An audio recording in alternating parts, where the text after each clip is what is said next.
இது சிந்திக்க வேண்டிய விஷயம், சிரிக்க வேண்டிய விஷயம் இல்லை. இது நிச்சயமாக நம்ம சிந்திக்க வேண்டிய விஷயம். இதுவரைக்கும் நிறைய இழந்துட்டோம். இதுக்கு மேலேயாவது இழக்கக்கூடாது அப்படின்னு நினச்சோம்னு சொன்னால், கண்டிப்பாக உங்களுக்கு பொழுது போகலன்னா கண்டிப்பாக மரம் வளருங்க. மரம் வளர்த்தீங்கன்னா அது உங்கள் குழந்தைக்கு சுவாசத்தை கொடுக்கும். மரம் வளர்த்தீங்கன்னா அது உங்களுக்கு நல்ல நிழலை கொடுக்கும், நல்ல ஆரோக்கியத்தை கொடுக்கும். எனவே மரம் வளர்ப்பதை ஊக்கப்படுத்துங்க. உங்கள் குழந்தைகளுக்கும் ஊக்கப்படுத்துங்க, அனைவருக்கும் ஊக்கப்படுத்துங்க. ஏன்னு சொன்னால், இன்றைக்கி மரம் எல்லா இடத்துலையும் காணாம மரமாக போயிடுச்சு. சாலைகள் அதிகரிக்க அதிகரிக்க மரங்கள் எல்லாம் காணாமல் போயிடுச்சு.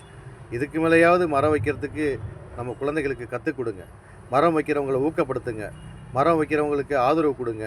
இன்னும் நீங்கள் நிறைய பேருக்கு சொல்லிக் கொடுங்க. மரம் வளருங்க, மரம் வளருங்க, அது மழை கொடுக்கும், அது நிழல் கொடுக்கும், அது சுவாசம் கொடுக்கும் அப்படின்னு சொல்லி நிறைய பேருக்கு சொல்லுங்கள். கண்டிப்பாக சொல்கிறோம்.